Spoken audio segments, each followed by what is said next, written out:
dibayar gitu. Masih ada waktu 1 minggu. Iya. Kita lagi pikir-pikir nih nanti apakah menerima putusan gitu, atau bayar denda banding gitu kan. Kalau terima putusan otomatis kita harus membayar gitu. Nah, untuk membayar nih alhamdulillah keluarga sudah siap gitu ya. Dan nama siap ya kalau ya untuk keluarga Habib Rizik Syihab sendiri sudah siap. Jadi untuk masyarakat, untuk umat kami sampaikan tidak perlu khawatir gitu ya. Sudah alhamdulillah ya sudah siap keluarga gitu. Gitu ya. Nah, dan tim kuasa hukum sendiri tidak pernah membuat statement untuk mengumpulkan dana itu.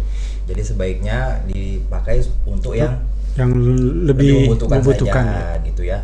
Bahkan Habib Rizik sendiri bilang karena di sini lagi masih ada perang ya, ada serbuan dari Zionis gitu kan Palestina, kepada pejuang Palestina, kepada masyarakat atau rakyat Palestina. Dimanfaatkan ke sana aja ya dananya. Bisa dimanfaatkan untuk membantu rakyat di sana begitu. Kira-kira begitu. Nah, Kang Irfan. Itu ya mungkin menjadi clear ya informasi berkaitan tentang pengumpulan koin untuk HRS gitu ya. Kami Jadi tambahkan lagi Kang Irfan, mungkin kalau memang ada pihak lain yang mengatasnamakan tim kuasa hukum ya, kami tidak bertanggung jawab. Tidak dan bertanggung itu jawab. merupakan bagian dari tim kuasa hukum. Nah, ini clear. Perwakilan dari tim kuasa hukum HRS menyatakan bahwa tim kuasa hukum HRS tidak pernah menggalang koin dan lain sebagainya lah ya. Kalau misalnya ada yang mengatasnamakan itu tidak benar, tapi kalau masyarakat punya inisiatif seperti itu dihargai oleh tim kuasa hukum dan HRS. Cuma diarahkan oleh HRS kepada yang lebih membutuhkan gitu. Dan dukungan doa yang paling penting ya Bang betul. ya. Itu yang paling penting, dukungan doa. Mungkin dan suara. Ini buat edukasi Kang Irfan kalau boleh saya tambahkan.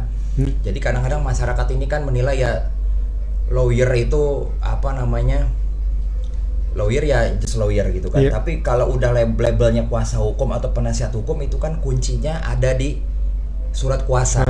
Jadi yang namanya kuasa hukumnya seseorang atau penasihat hukum seseorang itu dilihat harus dari ada bukti surat kuasa. Nah, itu masyarakat perlu paham. Jadi kalau apabila ada yang mengaku-ngaku kuasa hukum dari seseorang ataupun penasihat hukum dari seseorang, itu buktinya adalah surat kuasa. Atau misalnya ada yang pakai foto bareng dengan HRS misalnya. Ya banyak tuh kayak banyak gitu. Apa namanya bisa disimpulkan kedekatan seseorang dengan Habib Rizik misalnya ada hanya fotonya foto itu nggak valid gitu ya. Valid. Nah, jadi kalau seseorang itu kuasa hukum atau penasihat hukum HRS, buktinya apa? Ya buktinya di surat kuasa. Surat kuasa itu berarti ada pemberi kuasa dan penerima kuasa.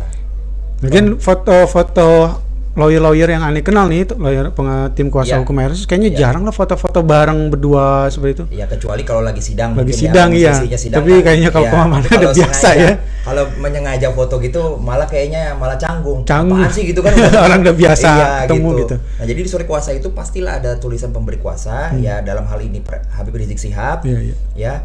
Dan penerima kuasanya yaitu lawyer-lawyer yang memang ditunjuk beliau sebagai kuasa hukum atau penasihat hukum.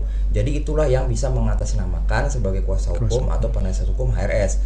Nah, lain dari itu, meskipun yang bersangkutan taruhlah seorang advokat ataupun lawyer, tapi tanpa surat kuasa itu tidaklah sah ya, punya kewenangan ya, atau tidak punya legal standing menyatakan dirinya sebagai kuasa hukum ataupun penasihat hukum dari Habib Rizik ataupun siapapun gitu ya. Nah, gitu. Jadi kuncinya itu di surat kuasa. Ini mungkin edukasi buat masyarakat. Nah, ya penting lah. Ini karena ya biar pertama ya segala informasi yang resmi hanya melalui tim kuasa hukum satu itu ya. Karena kan takutnya ada pernyataan-pernyataan yang berseliweran di mana-mana. Nah, ini juga penting nih, Bang. Mesti disampaikan karena banyak hoax-hoax ya, baik masalah tentang kasus HRS dan lain sebagainya.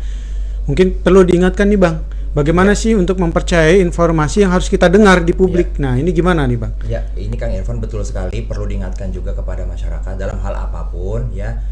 Itu memang harus adanya tabayun, check and recheck gitu. Misalnya kita dapat postingan online atau broadcast gitu kan, atau postingan WA. Perlu kita cek, memang kalau misalnya ada peristiwa kita cek lah berita-berita terkait apakah ada gitu kan.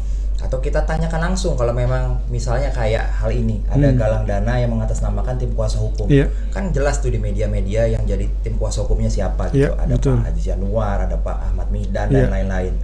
Atau misalnya saya bisa ditanyakan langsung ke yang bersangkutan apakah ini benar. Nah, jadi memang masyarakat atau umat ini perlu dibiasakan juga gitu ya. Namanya check and recheck gitu. Memang bisa jadi itu teman kita, orangnya baik, kita percaya omongan sehari-harinya tidak bohong, tapi bisa jadi kan dia juga nggak tahu, atau dia juga hanya harus divalidasi lagi lah, walaupun atau dia sekedar teman kita sendiri ya, posting ulang dari hal lain. Tetap kita perlu check and recheck gitu.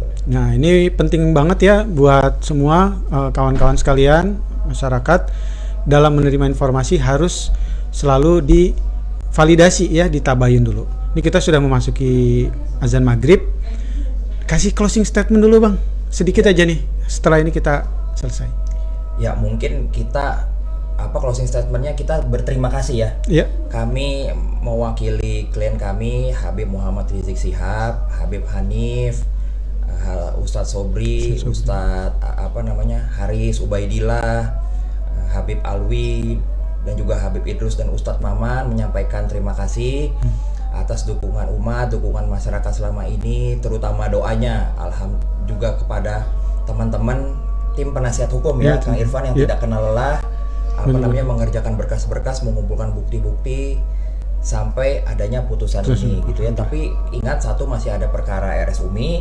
Kita kawal bersama, kita doakan bersama ya. Teman-teman tidak perlu hadir ke persidangan, kan bisa dilihat lewat YouTube ya, tayangan YouTube online ataupun tanyakan kepada kuasa hukum gitu kan, atau penasihat hukum.